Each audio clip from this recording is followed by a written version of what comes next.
Tā, vēl viena lieta, ko es aizmirsu piepilst, jā, nākus klāt vēl viena statistika. Viņi īstenībā iepriekšējā sezonā viņi arī bija pēc 2., 3., 4. kārtas, bet, tad gribēju jums atgādināt, tā, kas par statistiku tā ir. Atrodamies ar divizionā, projām Platīnu, dodamies uz top 10, un šeit ir spēlētāji labākie individuālie rezultāti 19. ABL. Tad ar ko šeit atšķirās šī statistika no pārējā?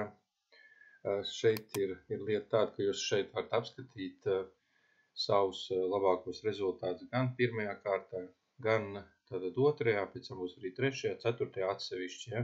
Jūs varēsiet redzēt katrā kārtā, kāds ir bijis jūsu labākais rezultāts.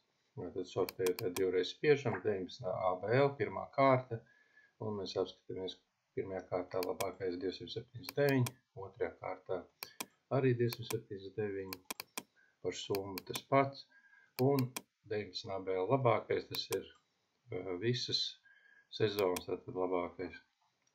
Uz šo statistiku jūs varat nonākt caur katru divizionu top 10 sadaļā, kā es jums parādīju, vai arī galvenajā lapā es publicēju tā kā rakstu šo statistiku, ja mēs teicu parādīšu.